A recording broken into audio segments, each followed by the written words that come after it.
이게 아닌데. 예. 오늘은 요한복음 6장에 있는 말씀을 같이 나누면서요. 하나님은 사랑이십니다라고 하는 제목으로 일부러 제목을 붙였습니다. 예, 그냥 붙이고 싶어가지고. 여기 보면은 그 가운데 손가락 하트의 모양 있죠. 요 이미지를 어느 나라 사람이 만든지 아세요? 이게 한국 사람이 만들었더만요.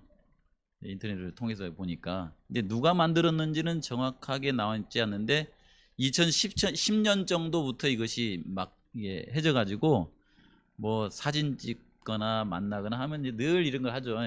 이게 무슨 모양 같아요, 이게요? 예, 이게 이렇게 하면은 이렇게 있잖아요. 이게 뭐 같아요, 이게? 이렇게 하면 여기 십자가 모양이 이게요. 이렇게 하면 요 약간 비스듬하게 하면 이게 하트 모양, 심장을 이렇게 뜻한다고 그래요. 그래서 사랑합니다 이렇게 하는 거예요. 옆 사람한테 한번 해보세요. 한번 사랑합니다 이렇게. 자기한테 하지 마시고 뒤에다가 하죠. 한 장은 뒤에다가 예, 바로 뒤에다가 바로 뒤에 사랑합니다 이렇게. 예. 예.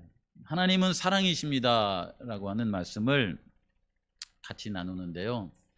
사실 성경에는 우리 마음속에는 그렇게 사랑이 많지는 않대요. 근데 하나님께서 우리 속에다가 하늘로부터 사랑을 이렇게 부어주셔서 우리의 죄도 용서해 주시고 우리에게 생명도 주시고 이렇게 하신다 이렇게 말합니다. 그래서 살아가시면서 누구에게 이렇게 사랑한다라고 했을 때에 나의 나됨을 보지 마시고 하나님께서 나에게 생명을 사랑을 주시는 것을 생각해서 사랑을 인색함 없이 하고 살아가게 되시기를 바라요. 저도 이렇게 원래 이 배경이 이게 말하자면 한국 사람이죠.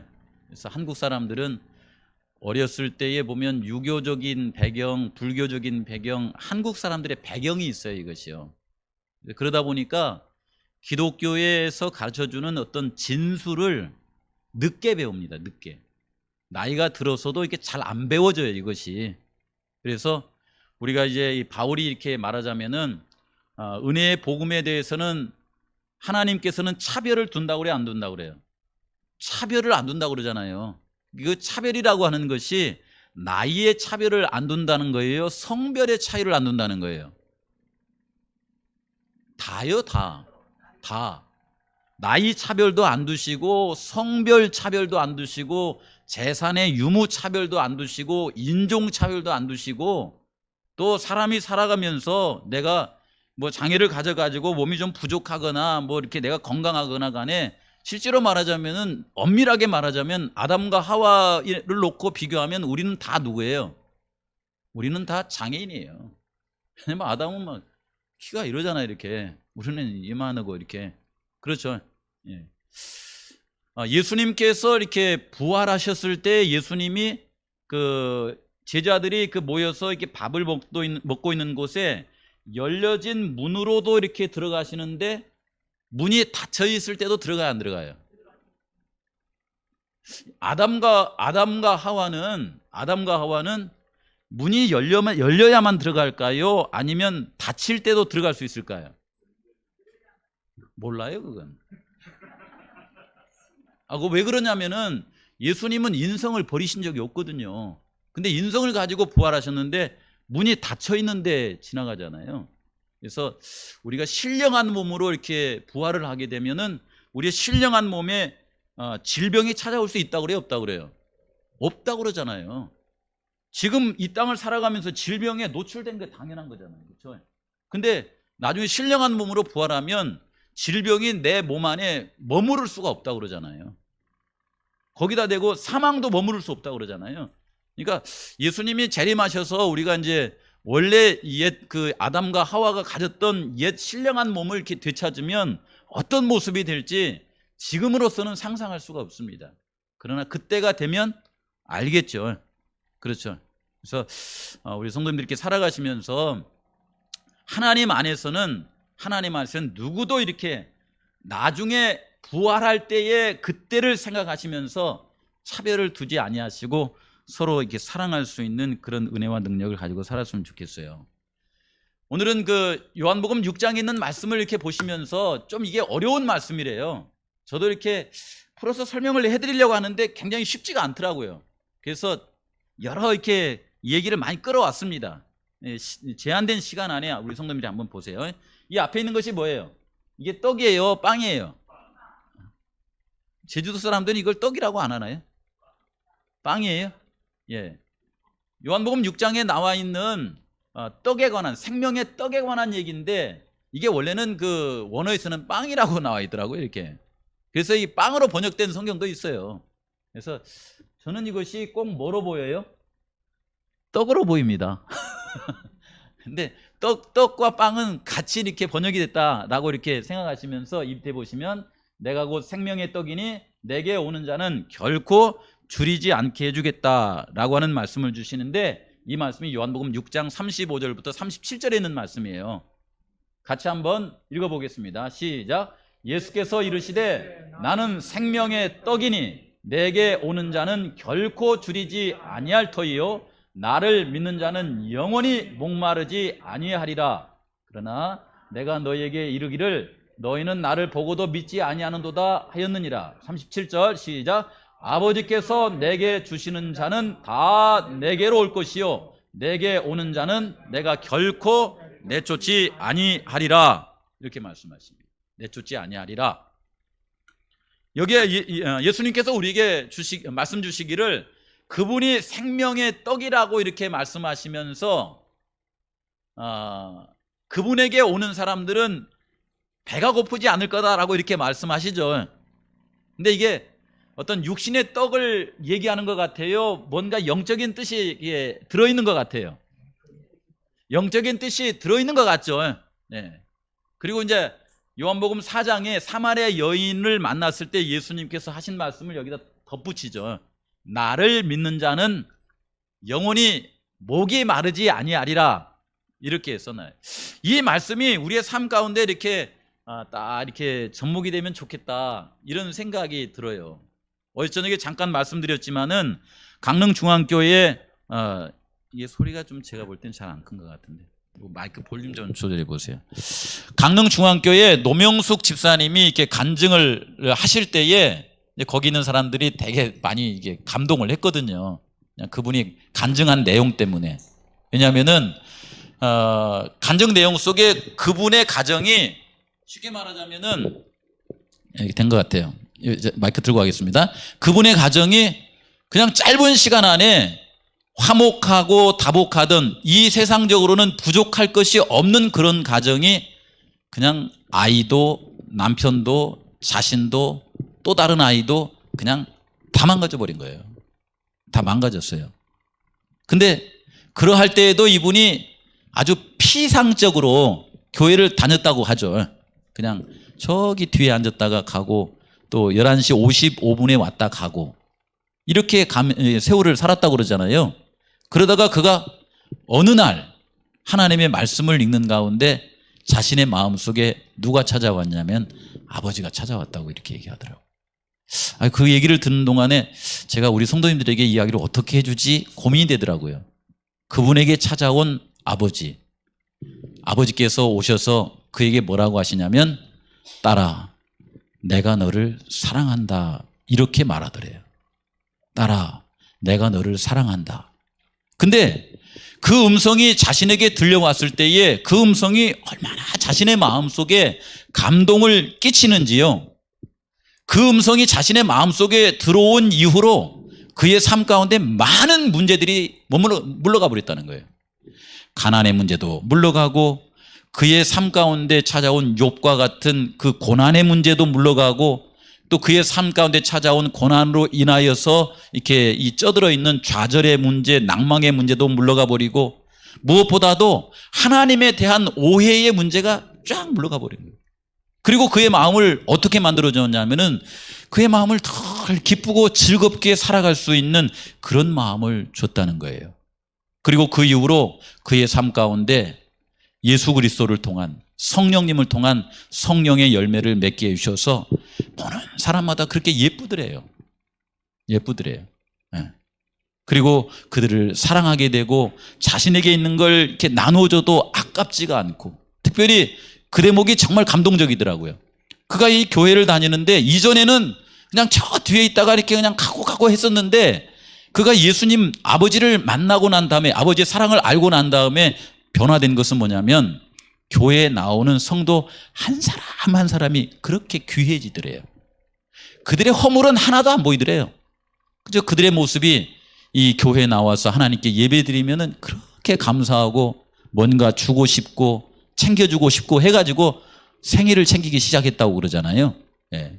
뿐만 아니라 어려운 일이 있으면은 가서 이렇게 같이 기도해주고 이렇게 하면서 삶을 살았다고 하는 모습을 들으면서 그냥 목사인 저의 마음속에서도 그냥 이렇게 이런 마음이 불쑥 튀어나왔어요. 나도 저분이 만난 아버지를 좀 만났으면 좋겠다, 이런 생각이 들더라고요. 네.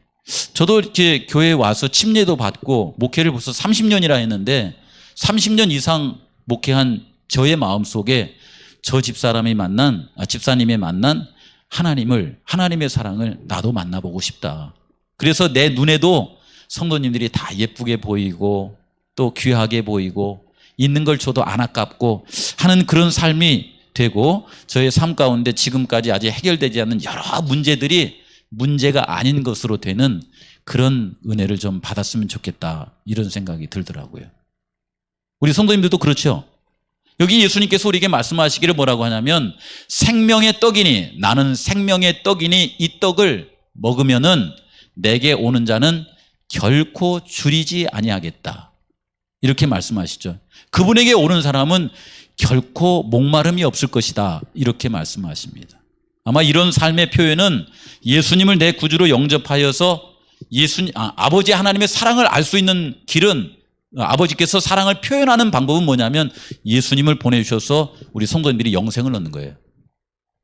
그래서 그런 일이 내게 이루어져서 이런 배고프지 않고 목마르지 않는 그런 일이 일어났으면 좋겠다는 생각이 들어요. 여기 참여해 보시면 그분이 즐겨 부른 노래래요.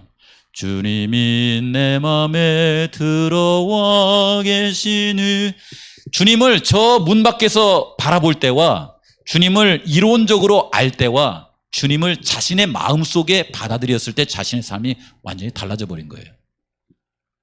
변하여 새 사람 되고 내가 늘 바라던 참빛을 찾으니. 어떻게 됐어요? 내 마음의 눈이 환하게 밝아졌다는 거예요. 내 눈이 밝아지니까 부정적인 것이 없어진 거예요. 다른 사람들이 그렇게 좋게 보이는 겁니다. 되게 살아가면서 신앙적으로 우리의 삶의 문제와 스트레스가 가만히 보니까 외부에 있는 것이 아니라 자신의 마음속에 예수님을 받아들이지 못해서 생긴 것이라고 하는 걸 이 사람이 알게 된 겁니다. 참 은혜로운 간증이에요. 여기 2절에도 보시면은 주님이 내 마음에 들어와 계신 후 뭘 찾았냐면 참 생명길을 이제 찾았다, 이렇게 말하잖아요. 떡을 먹는 자는 생명을 가졌다고 하지 않습니까? 지은 죄 모두 다 주홍빛 같더니, 지나간 죄가 다 그냥, 예수님을 만나면 내 죄가 커 보여요? 상대방의 죄가 커 보여요? 내 죄가 크게 보인대요. 예. 근데 예수님을 안 만나면, 예수님이 내 안에 들어오시지 않으면 누구 죄가 크게 보여요? 내 죄는 눈곱만해지고 상대방의 죄가 커지는 거예요. 근데 이분이 예수님을 만나고서는 그의 죄가 모두 주홍빛 같더니, 이 주홍빛 아시죠? 그죠? 주홍글씨 나온 그 책이잖아요. 예. 이상하게 신앙하면서 예수님과 가까이 가면 갈수록 내 죄가 크게 보여요? 작게 보여요? 크게 보여요. 근데 이게 뭐라고 하냐면 그 예수님 때문에, 그 십자가의 보혈의 공로 때문에 눈보다도 더 희어졌네. 그 큰 죄를 예수님 안에서 용서받은 거예요. 깨끗하게 된 이 경험을 했다, 이렇게 말합니다. 그래서 그의 삶이 제일 밑에 오면 물밀듯 내 마음에 기쁨의 물결이 늘 넘쳐 흐른다라고 하는 말씀을 이렇게 해주는데, 그분의 삶이 참 솔직히 말해서 영적으로 부럽더라고요. 우리 성도님도 그런 삶을 살기를 원하시죠? 그러면 한번 이 가을에 올해가 넘어가기 전에 한번 고민해 봤으면 좋겠어요. 새벽에 기도하시면서 하나님, 저도 평생 살아오면서 분명히 살아오면서 예수님 만난 경험이 있었어요, 없었어요? 우리 성도님들이요. 없었던 건 아니잖아요. 있었죠. 그렇죠. 신혼살림 차릴 때처럼 예수님하고 이렇게 알콩달콩 이렇게 지내던 때가 있었지 않습니까? 그러니까 교회 다니는 거 아니에요. 그런데 신앙에 또 인생 삶에 이렇게 찌들어 가지고서는 그런 삶의 추억이 마치 첫사랑처럼 아련해져 버렸잖아요. 근데 다시금 하나님께 기도하면서 하나님 말씀 볼 때에 제 마음속이 좀 뜨겁고 또 이 집사님이 만났던 그 아버지의 사랑을 새삼 다시 깨달아서 주님 안에서 이런 행복과 기쁨을 가지고 살았으면 좋겠습니다. 이런 기도를 한번 해봤으면 좋겠어요. 그렇죠? 재림 성도들이 다른 교회 다니는 성도들보다도 신앙의 어떤 타성적인 마음을 더 많이 가지는 것 같아요. 왜 그럴까요? 제가 보니까요, 다른 교회 다니시는 분들보다도 재림교회 다니시는 분들이 성경을 더 많이 읽는 것 같아요, 적게 읽는 것 같아요? 평균적으로 보면 조금 더 읽는 것 같아요. 그 다음에 성경에 있는 교리적인 것도 더 많이 알아요, 적게 알아요? 조금 더 많이 하는 것 같아요. 건강식도 더 잘해요, 안 해요? 더 잘하는 것 같아요. 그렇죠?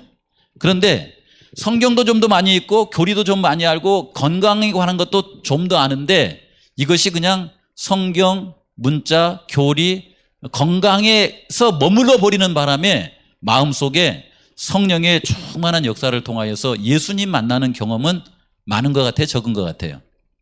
그게 슬픈 것 같아요. 네. 일반 다른 교회를 다니시다가 오시는 분들을 보면요, 신앙할 때 얼마나 너그러운지 모릅니다. 예를 들자면은 뭐 이것은 저에 대해서 말해서 미안하지만은 목회자들에 대해서 얼마나 존중을 표현하는지 몰라요. 돈을 줘서가 아니에요. 그냥 그분들이 그 교회 다니면서 살다가 이 교회 와가지고 하나님 말씀 이렇게 전해주면요, 아멘 속도가 기존의 우리 재림 성도들보다 더 빨라요, 적어요? 느려요? 더 빨라요. 그냥 얼마나 빨리 이렇게 아멘을 하는지요. 그리고 얼굴이 쫙 밝아져요, 이렇게.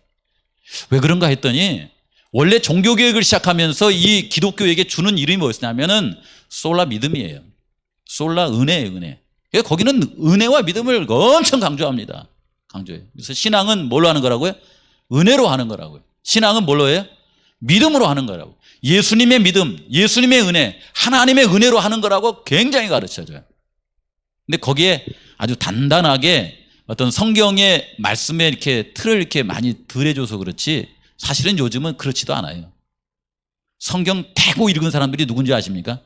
일반교회 다니시는 분들이에요. 그분들은 성경을 뭐 1년에도 막 몇 독을 합니다. 몇 독을 해요. 그래서 그분들이 우리가 이 성경을 이렇게 나눠주면은 막 이렇게 앞서가요, 앞서가. 우리는 우리가 가진 것에 머물러 있는데 그분들은 막 얼마나 이렇게 은혜가 있는지. 앞서는 자가 나중에 어떻게 된다고 그래요?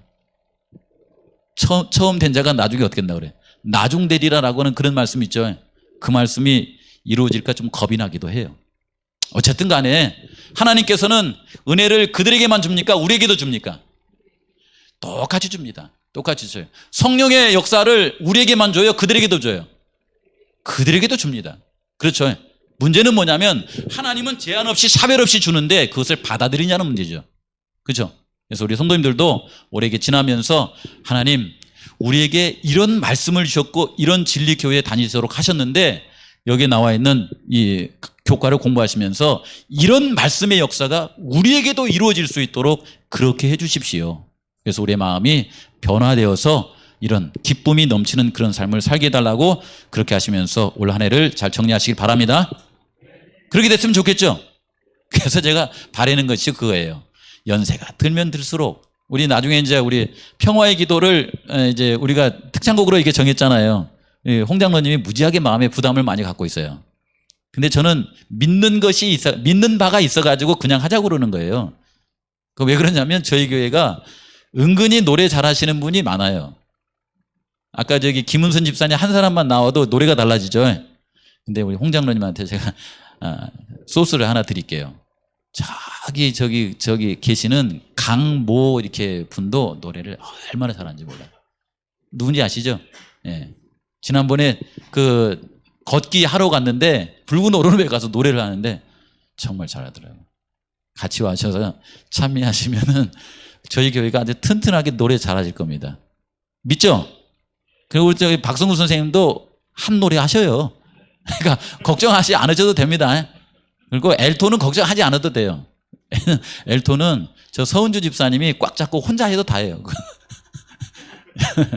그래서 제가 문제죠. 이제 베이스만 잘 받쳐주면 되는데 우리 홍인식 장로님이 베이스를 받쳐주면 잘 될 것 같은데 도와주시면 좋을 것 같아요. 자, 여기까지요. 그래서 평화의 기도를 우리가 이제 12월 17일까지 많이 부르셔서 그 가사가 이렇게 몸에 배도록, 그래서 그런 삶이 되게 해달라고 하시면서 했으면 좋겠습니다. 여기서부터는 좀 기분 안 좋은 이제 장면이 나갑니다. 내가 고민 많이 하다가 넣은 거예요, 이거. 제가 이 드라마를 강조하기 위해서 넣은 건 아닙니다. 예. 제가 이게 요한복음 6장을 고민을 하는데 풀어낼 길이 없어가지고 요 카드를 저희 집사람이 싫어하는데 이렇게 꺼냈습니다. 여기 오면 슈룹이라고 하는 드라마가 요즘 이제 시청률이 한 11% 이상대로 이렇게 나가고 있어요. 근데 저희 슈룹이라고 하는 걸 이렇게 쭉 보니까 슈룹이 무슨 뜻이에요? 예, 그거 가르쳐 주려고. 슈룹이 순수 조선말로 우산이라는 뜻이래요. 우산. 여기 써놨잖아요, 제가. 슈룹의 뜻은 우산의 순 우리말입니다. 훈민정음 헤레본에 우산을 슈룹이라고 한다고 기록되어 있습니다. 여기 나오죠. 슈룹이 뭐라고요? 우산. 이게 제주도 말만 어려운 것이 아니라 순 한국말도 어려워요, 이게. 요 이제 드라마를 하는데 여기에 주인공 두 사람이 있어요. 요 사람이 이름이 뭐예요? 둘 다 김씨더라고요, 보니까. 하나는 김혜수고 하나는 이름 뭐더라? 예? 아, 김혜숙. 여기는 김혜수. 이름도 비슷하네, 이게. 그러니까 여기는 착한 역할이고 여기는 악역이에요. 예. 여긴 대비고 여긴 중전 역할을 하거든요. 제가 이 드라마 얘기하려고 하는 건 아니고요. 요즘은 이제 드라마를 가끔 이렇게 찍다가 뭘 보여주냐면은 드라마를 이렇게 카메라를 대고 그다음에 이렇게 막 이렇게 하잖아요. 하고 나서 그 드라마를 찍고 있는 장면을 또 찍어서 보여줘요. 그걸 보고 제가 느낀 바가 있어서 그런 거예요. 이 사람들이 굉장히 그 대본을 보고서 이걸 연출을 하지 않습니까? 그러면 바시 이렇게 하다가 이렇게 니베야 이렇게 하다 보니까 서로 이렇게 하다가 그다음에 그 장면이 컷 이렇게 하면은 벌떡 일어나가고 깔깔대고 웃으면서 잘 됐어? 아이 뭐 어때? 이렇게 하면서 이런 장면을 이렇게 찍어갖고 우리한테 보여주는 거예요. 그 모습을 가만히 보면서 드라마를 이렇게 보면서 이들이 하는 말이, 드라마는 뭐냐면 시청자들을 아주 효과적으로 뭐 하면 성공해요? 속이면 성공한대요. 드라마는 사실이 아니에요. 그 픽션이라고 그러잖아요. 허구를 이렇게 이야기를 꾸며가지고서 그것을 대본을 잘 정리해가지고서 이렇게 연출을 이렇게 하는 거지 않습니까? 그래서 이분들이 막 이렇게 해가지고서는 돌아서면서 둘이 이제 깔깔대고 웃으면서 뭐라 그러냐면 잘 속였어 이렇게 하는 거예요. 잘 속였다는 말은 뭐냐면 그 모습을 잘 연출해냈냐 그 말이에요. 이 말은 뭐냐면 우리 성도님들이 혹 간혹 드라마를 보시면 그 드라마의 장면은 뭐 한 거다? 연출된 거지 속이는 거예요, 그거예요. 근데 그걸 이렇게 벗어나서는 자신들이 이제 배우이기 때문에 배우의 삶을 이렇게 찍어놓은 모습을 본 것이다라고 하는 것입니다. 그래서 여기서 잠깐 이제 우리 성도님에게 일러드린 것이 뭐냐면 드라마는 픽션이다, 넌 픽션이다. 픽션의 뜻은 쉽게 말하면 상상을 통해서 만들어낸 허구다. 실제 얘기가 아니라는 말이에요. 그걸 이제 소설이나 이런 것이 이제 픽션이라고 말합니다. 넌 픽션은 뭐냐면은 우리의 사는 삶이에요. 허구가 아니라는 것입니다. 넌 픽션을 이렇게 표현하는 많은 글들이 뭐냐면은 다큐멘터리예요. 전기집 있죠. 이런 것은 넌 픽션에 속한다고 그래요. 그렇다고 하면은 그리스도인의 삶은 픽션이에요, 넌 픽션이에요? 장로님한테 물어. 우리 성도님들은 교회 다니시면서 연출하고 교회 나오셔요? 아니면 우리 성도님들 개개인이 하나님 만난 삶을 살아가시면서 교회 다니세요? 후자입니까? 후자였으면 좋겠어요. 근데 여러분 보시면은 이 내용 자체가 픽션이 풍부합니까? 넌픽션이 풍부합니까? 예? 어느 게 더 풍부해요? 어느 게 막 스릴이 넘치고 어느 게 더 재밌어요, 이렇게? 예? 넌픽션이 재밌어요? 이분은 특별한 분이야. 특별한 분이에요. 물론 스타일에 따라 다 다릅니다. 근데 대개의 많은 사람들은 이렇게 꾸며진 얘기를 좋아해요. 그러다 보니까 꾸며진 얘기에 너무 취해서 사는 사람들은 현실이 재미있어요, 없어요? 현실이 재미가 없어져요. 예.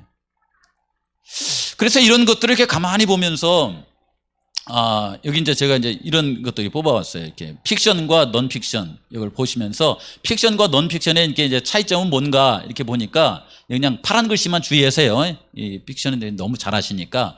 넌픽션은 현실의 세계와 그 사람들에 대한 사실과 정보를 포함합니다. 우리의 살아가는 삶이에요, 이것이. 그렇죠? 그 다음에 넌픽션은 전기, 회고록, 저널리즘, 다양한 에세이 등입니다. 넌픽션은 작가가 기껏해야 그냥 이렇게 하는데 거짓말을 하면 돼야 안 돼요. 거짓말은 하면 안 돼요. 오늘 우리 한 장로님이 나오셔가지고서는 이렇게 그 순서를 써주셨는데 순서를 쓴 내용은 픽션이에요, 넌픽션이에요? 예? 그랬어요? 근데 요 표현이 사실은 솔직한 표현이에요. 제가 나중에 설명해 드릴게요. 근데 픽션 같은데 넌픽션인데 여기 뭐라고 했냐면 기껏해야 뭐라고 그랬어요? 장로님은 사실을 흥미롭게 표현한 거예요. 그렇죠? 근데 어떤 사람은 어떻게 해요? 사실인데 아주 재미없게 할 수도 있죠. 그걸 얘기하는 거예요. 그 다음에 여기 마지막에 보면 넌픽션은 이미 많은 사람들에게 알려진 사실과 정보를 제공하기 때문에 상상해서 하면 돼야 안 돼요. 상상이 자칫하면 거짓말이 되거든요, 이것이. 화이트보이는 뭐라고 그랬냐면은 픽션에 너무 빠져들지 말라고 이렇게 말합니다. 오히려 소설책들은 너무 자주 봐가지고 또 드라마들은 너무 자주 봐가지고 그것이 현실인 것처럼 생각하고 살아가면 안 됩니다. 예. 그냥 드라마는 드라마라고 하는 거예요. 근데 요즘 이제 이런 장르가 이제 이렇게 나오게 된 거예요. 뭐가냐면 다큐는 넌픽션이죠. 거기다가 뭘 더해놨어요? 픽션을 더해놓은 거예요. 이 말은 뭐냐면은 우리 인생 살아가면서 사실에다가 거기다가 상상력을 집어넣는 거예요. 그러면 이게 다큐에 이게 픽션을 집어넣으면 재미가 있겠어요, 없겠어요? 재미가 있겠죠. 여러분 예를 들면 이순신 장군 그 드라마로 나오면은 이순신 장군 드라마 속에 나온 모든 것이 다큐적으로 해가지고서는 다 사실입니까? 그렇지 않습니다. 이순신 전기를 가지고서 드라마화한 거예요. 그러니까 거기다가 픽션을 섞어 놓은 겁니다. 이해가 되시죠? 이런 것이 이제 우리의 사회 가운데 이렇게 오면서 어디까지가 사실이고 어디까지가 이렇게 덮어놓은 거야. 이런 이제 갈등이 있을 때가 있어요. 근데 이걸 제가 가만히 보면서 이제 저의 삶으로 끌어들여 봤습니다. 저의 삶으로 끌어들여 보면서 여기 지금 사택하고 교회가 있잖아요. 교회가 있잖아요. 마승용의 진실된 모습은 교회에서 드러납니까? 사택에서 드러납니까? 그러니까 사택의 삶과 교회의 삶이 일치되면 좋겠죠. 근데 사택의 삶이 안 좋은 삶인데 이것을 여기까지 끌고 내려오면 누가 불편해요? 우리 성도님들 굉장히 불편하십니다. 이제. 근데 사택에서 아주 영성이 충만한 그런 모습이 있을 때 저 계단을 타고서 교회까지 끌고 내려오면은 우리 성도님들이 어떻게 되겠어요? 아주 행복해지겠죠. 요 차이. 이런 차이가 있더라고요. 사도 베드로가 뭐라고 하냐면 로마서에 그가 예수님을 만나고 나서부터는 예수님이 내 마음에 들어와서 내 마음이 새롭게 되고 내 모든 죄가 용서를 받아가지고서 하나님의 말씀 가운데 하나님의 성령의 은혜 가운데 살아가기를 내가 원한다 이렇게 표현합니다. 그렇게 살고 싶으시죠? 그렇죠.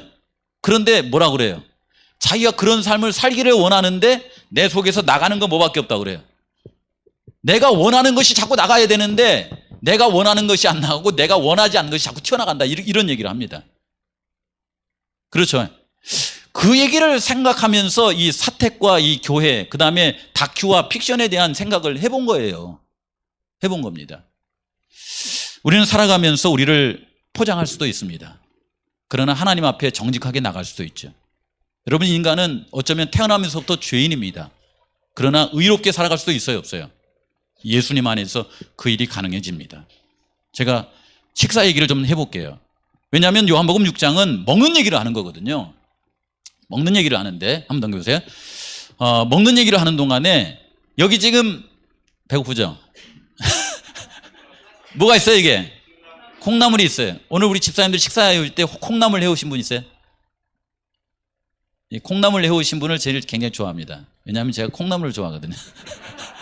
콩나물은 이만큼 먹어도 몸에 해가 안 되더라고. 뭐 탄수화물이 맛있어가지고 뭐 이렇게 살이 찌지도 않고 그래서 좋아요, 이게. 근데 이 콩나물을 이렇게 딱 이게 이제 내려가셔가지고 이제 식탁에 이제 접시를 가지고 이렇게 뜨면서 콩나물을 이렇게 딱 뜨면서 이게 슬로우 비디오로 나가는 거예요. 콩나물을 딱 집는 순간 거기에 콩나물 속에 있는 영적인 뜻을 생각하시면서 먹는 사람 있어요, 없어요? 있어요, 없어요? 그냥 퍼서 먹죠. 그죠? 근데 여기 예수님은 요한복음 6장에 뭐라고 하시냐면 우리가 일상에 먹는 떡인데 그 떡 속에다가 영적인 그 사실을 이렇게 넣어가지고 그걸 설명하시는 거예요. 이 떡이 나다. 나중에 다음 주에 보시면 이 떡은 내 살이다 이렇게까지 표현하십니다.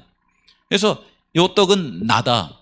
이 떡을 먹는 자마다, 그 뭐냐, 예수님을 마음속에 받아들이는 자마다 줄이지 아니할 터이니 이렇게 표현하시잖아요. 그래서 이제 오늘 내려가셔가지고 콩나물이 있으면 콩나물을 딱 집으려는 순간 갑자기 이게 슬로우 비디오로 돌아가는 거예요. 어떻게 돌아가냐면 이 콩나물을 만들어지려면 농부가 뭘 키워야 돼? 콩을 재배해야 되죠. 그 다음에 그 콩이 나오기까지는 콩을 땅에 심어서 콩이 자신을 버리고, 그죠? 요한복음 12장에 나오잖아요. 미리 자기를 이렇게 땅에다가 묻혀가지고 썩고 그 다음에 콩 싹이 올라오잖아요. 싹이 올라와가지고 농부가 가서 막 열심히 이렇게 1년 동안 자라는 기간 동안 돌봐가지고 콩이 이렇게 딱 열려가지고서는 농부의 손에 의해서 콩 타작이 되고 그걸 거둬들여가지고서는 누군가가 이 콩을 콩나물 시루에다 올려서 거기다 또 물을 정성껏 줘가지고 그 다음에 콩나물이 쫙 자라는데 그 자란 콩나물을 우리 집사님 중에 한 분이 가셔가지고서 돈을 내고 사는데 이 돈도 무슨 돈이에요? 누가 준 돈이에요? 땅에서 뭐 이렇게 그냥 굴러 들어온 돈이에요? 아니죠. 어디 가서 청소를 하든 뭘 하든 간에 열심히 땀을 흘려가지고 사랑과 기도로 이렇게 돈을 이제 취하셔가지고 그 돈을 주고 콩나물을 이렇게 사가지고 집에 가가지고 콩나물 머리에 씌워져 있는 모자를 다 벗겨내고 그 다음에 또 이렇게 간을 한 다음에 삶아가지고 이렇게 간을 해서 딱 이렇게 먹어보면서 이 맛이야. 이 맛을 우리 성도님들에게 나눠줘야 되겠구나. 이렇게 하고서는 싸가지고 이 교회 와가지고 딱 풀어놨는데 이걸 딱 집으려고 성안에 제가 방금 설명한 사실을 다 생각하면서 먹는 사람이 있어요, 없어요? 그거 없잖아요, 이게요. 근데 예수님은 이게 보니까 이런 과정들을 이렇게 얘기하시면서 그런 것 같아요. 마치 이 콩을 만든 분은 누구예요? 하나님이시죠. 창세기 1장에 보시면은 하나님께서 콩을 만드셨다고 나오잖아요. 그리고 그 콩을 사람들이 돌보지만 자라게 하시는 분이 누구예요? 하나님이라고 그러잖아요. 결국 이 콩을 통하여서 콩나물을 먹는 것은 하나님이 주신 뭘 먹는 거예요? 생명을 먹는 거 아닙니까? 그리고 그 생명을 우리가 이게 받아들여서 우리가 이제 영양분을 이렇게, 여기 성도님들 지금 보시면은 아침밥 먹고 온 거 지금 우리 성도님들이 소화시키고 있어요? 아니면 하나님이 하고 계세요? 그 하나님이 하시는 거 내가 가만히 있는 것 같은데 하나님은 지금 우리는 열심히 예배 보고 있는데 뭐 하셔요? 일하셔요, 일. 일하시면서 이걸 어떻게 해가지고는 뭐 간도 건강하게 하고 뭐 이렇게 뭐도 건강하게 하고 그 일하고 계시잖아요. 이런 과정을 요거 한 접시 먹으면서 생각하는 사람 없더라고요, 보니까요. 근데 하나님은 예수님 뭐라고 하냐면 나는 생명의 떡이니 이 떡을 먹는 자마다 배가 고프지 아니할 것이요. 그 말은 뭐냐면 너희들이 생명을 얻을 것이다 라고 하는 그 얘기를 하고 계시는 거예요. 여기다 배가 더 고프게 만들려면은 콩을 가지고서 콩나물도 만들 수 있지만 뭐도 만들 수 있어요? 두부도 만들 수 있어요. 이건 두부조림입니다. 더 좋아해요? 홍장님 홍전화님이 좋아하시면은 저기 우리 집사님들한테 잘하세요. 그래야 이게 종종 나옵니다. 근데 콩나물하고 콩을 또 섞으면 어떻게 돼요? 이게 돼요. 콩나물 두부조림. 갑자기 배가 고프네. 이걸 가만히 생각하면서요. 우리가 살아가면서 음식을 취하는데 이 음식 속에 있는 하나님의 섭리와 또 요리를 하시는 우리 여집사님들의 사랑을 먹는 경우는 드물구나. 이런 생각이 들어지면서 예수님께서 우리에게 생명을 주실 때에 하나님이 그의 사랑하는 독생자이신 예수님을 이 땅에 보내주셔서 그분을 십자가에 죽게 만드시고 또 3일 만에 부활하도록 하셔서 우리에게 주신 생명을 받아들일 때에 마치 농부가 이 콩을 재배해 가지고 또 집사님들을 통하여서 우리에게 제공되는 그 과정을 우리가 많이 생각하지 않는 것 같다라는 생각이 들더라고요. 그런데 우리 성도님들께서 내가 영원한 생명을 얻게 되는 그런 과정들을 가만히 생각해 보시면 요한복음 6장이 그다지 이렇게 어렵게는 생각이 안 들겠다라는 생각이 드는 거예요. 그렇죠? 예. 여기는 그림 보십시오. 저 화살표가 시작되는 부분이 어디냐면 여기 있죠. 여기 베세다에서 예수님께서 떡 5개하고 물고기 2마리로 몇 명을 먹였어요? 와, 5,000명을 먹이셨어요. 떡 5개하고 물고기 2마리로 5,000명을 먹이셨어요. 이게 픽션이에요? 넌 픽션이에요? 장로님. 넌 픽션이죠. 근데 이게 어떻게 떡 5개하고 물고기 2마리로 5,000명을 먹여요? 이게 불어나야 되잖아요. 그렇죠? 만들어낸 것 같지만은 떡 5개하고 물고기 2마리가 누구 손에 들려지면 예수님의 손에 들려지면 그분의 신성으로 인하여서 이것을 5,000명을 먹일 수 있다고 하는 것이 누구의 세계에서는 사실이에요. 이게 하나님의 세계에서는 사실이에요. 야, 놀랍죠? 이것을 예수님께서 거기에 모인 유대인들에게 뭘로 보여줬냐면 표적으로 보여준 거예요. 그분에게는 뭐가 있다? 신성이 있다라고 하는 걸 보여준 겁니다. 그렇죠? 그랬더니 사람들 가운데 어떤 반응이 일어나냐면 이것이 갑자기 쭉 돌아가더니 어디까지 거슬러 올라가냐면은 그때로부터 해서 한 3,500년 전 모세가 이제 광야에 나와가지고 하늘에서 또 만나를 주셨던 그 장면을 상상해 가면서 이분이 바로 누구다? 메시아다! 이렇게 생각한 거예요. 메시아다. 그리고서는 이 생각을 한 거예요. 6장 15절이면 저희가 와서 자기를 억지로 잡아 임금을 삼는데 무슨 임금을 삼으려고 했냐면 세속적인 욕심을 채울 수 있는 그런 임금을 세우려고 한 거예요. 세속적인 욕심. 그렇죠. 돈도 벌고 그 다음에 남보다 더 강하고 이런 세속적 욕심을 챙기려고 하는 임금을 삼으려고 하니까 예수님께서 이건 예수님께서 세우고자 하는 그런 나라가 아닌지라 그 모임을 해산시켜 버렸어요. 그래서 제자들로 하여금 어떻게 하라냐면 여기를 건너가라고 이렇게 얘기를 한 겁니다. 그리고 예수님은 어디로 가셨어요?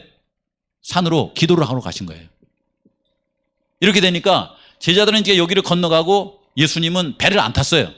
산으로 가서 기도하고 있으니까 요날이 지난 다음 날 사람들이 그 전날 먹은 그 떡 5개하고 물고기 2마리로 제공한 음식 있잖아요. 그거 먹고 싶어가지고 어디로 갔냐면 베세다에 가서 찾은 거예요. 예수님이 또 오늘도 주시지 않으려나? 그 모세를 통해서도 만나를 매일매일마다 주셨으니까 안 주시려나 하는데 찾아보니까 있어요, 없어요? 없어요. 그래서 찾다가 어디로 이렇게 넘어가냐면은 여기서 이렇게 가지고 이렇게 해서 어디 가서 보게 되냐면 가버나움이라는 그곳에 가서 예수님께서 제자들과 함께 있는 것을 보게 돼요. 그래서 가버나움에서 얘기를 나눈 얘기가 요한복음 6장 얘기예요. 그러면서 그 얘기를 한 겁니다. 와서 이렇게 딱 오니까 그 사람들한테 뭐라고 하냐면 너희들이 지금 나를 찾아온 것은 표적을 인함이 아니라 뭐 때문에 왔다고 그래요? 너희들 배고프니까 왔지? 이렇게 말하는 거예요. 배고프니까 왔지? 그 말은 뭐냐면은 너희들의 마음 가운데 이 세상에서 채우고 싶어하는 그거 채우려고 여기 왔지? 그 말하고 똑같아요. 말하자면은 돈이라든가 아니면 세상적인 야욕이라든가 명예라든가 이런 거 채우려고 왔지 이렇게 물어본 거예요. 근데 예수님께서 신성을 통해서 주시고자 하는 것은 그런 것들이 아니라는 것입니다. 그 얘기를 이제 같이 한번 잠깐 읽어보고 오늘 시간 마치도록 하겠습니다. 여기 보니까 이렇게 있잖아요. 그들은 바다 건너편에서 예수님 만나고서 말했습니다. 선생님 언제 여기 오셨습니까? 예수께서 그들에게 대답하셨습니다. 내가 진정으로 너희에게 말한다. 너희가 나를 찾는 것은 표징을 보았기 때문이 아니라, 이 표징이 뭐냐면 세메이온이라 해서 신성을 가리키는 이적이에요. 이게 빵을 먹고 배불렀기 때문이다. 너희는 썩어질 양식을 얻으려고 일하지 말고 영생에 이르도록 남아있을 양식을 얻으려고 일하여라. 이 양식은 인자가 너희에게 줄 것이다. 아버지 하나님께서 인자를 인정하셨기 때문에 그렇다. 이렇게 말씀하세요. 그랬더니 이 얘기를 딱 듣고 나서 사람들이 무슨 생각을 하냐면 일? 이런 생각 들죠? 그죠? 그래서 이분들이 뭘 질문하냐면은 이런 게 질문이에요. 우리가 무엇을 하여 하나님의 일을 하면 됩니까? 이렇게 물어보는 거예요. 무슨 일을 해야 되죠? 이렇게 물어보니까 요한복음 6장에 뭐라 그래요? 예수님이 같이 한번 읽어볼까요? 시작. 하나님께서 보내신 일을 믿는 것이 곧 하나님의 일이니라. 우리 일이 하나님이 보내신 분을 믿는 것이 하나님의 일이래요. 보내신 분은 누구예요? 예수님을 말합니다. 그 예수님을 믿는 것이 하나님의 일이다. 이렇게 말하는 거예요. 우리 성도님들은 이 말씀을 들을 때에 교회 다니면서 하나님의 일을 잘 하고 계십니까? 예를 들면 교회 오셔가지고 청소도 하고 또 이 일도 하고 저 일도 하고 여러 일을 하는데 그 일 이전에 하나님을 믿는 일을 잘 하고 계십니까? 이렇게 물어보니까 저한테도 이렇게 물어보게 돼요. 내가 너무 일만 하러 다녔다 이게. 뭐 예를 들면 차량 운행도 하고 그 다음에 뭐 협회 일도 하고 맨 일만 하다 보니까 내 마음이 그 하나님의 떡을 먹지 못해가지고는 그냥 배가 고프게 돼버렸어요. 이렇게. 예. 그럴 때에 예수님께서 나에게 말씀하시는 것이 뭐냐면은 그런 일 하기 전에 너의 우두머리 일, 첫째 일은 뭐냐면 뭐라는 거예요? 하나님의 보내신 일을 믿는 일이다. 이렇게. 예수님을 믿는 일이라는 거예요. 우리 성도님들은 이 말씀을 이렇게 들으면서 예수님을 마음 가운데 믿고 있음을 고백할 수 있으시죠? 그렇게 되시기를 제 마음속에 바라요. 그랬더니 이 말을 알아들어요? 못 알아들어요? 못 알아듣는 거예요. 그래서 그들이 다시 물었어요. 우리에게 무슨 표징을 행하셔서 우리로 하여금 보고 당신을 믿게 하시겠습니까? 당신이 하신 일이 뭡니까? 모세는 이제 하늘에서 이렇게 빵을 내려줬다고 그러잖아요. 이렇게. 그쵸? 이렇게 말하니까 요한복음 6장에 보면 예수님께서 뭐라고 하시냐면 내가 너희에게 진리를 말한다. 너희에게 하늘로부터 내린 빵을 준 사람은 모세가 아니라 나의 아버지께서 너희에게 하늘로부터 참된 빵을 주신 것이다. 하나님의 빵은 하늘로부터 내려와서 세상에 뭘 주는 거예요? 생명을 주는 거다. 요 얘기 들으니까 제가 이제 아까 이렇게 드라마 얘기하고 픽션 얘기하고 넌픽션 얘기하고 하니까 요게 상상이 가요? 이어져요? 이게 하늘에서 만나가 내려왔는데 그 만나 내린 얘기를 어디하고 이렇게 또 연결을 시켜요?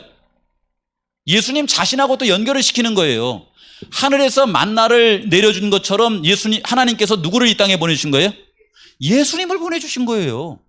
그 예수님을 보내주시면서 하시는 말이 뭐냐면 하늘로부터 참된 빵을 주신 것이다. 하나님의 빵은, 이 빵은 누구예요? 예수님이에요. 예수님은 하늘로부터 내려와서 세상에 뭘 주는 거예요? 생명을 주는 것이다.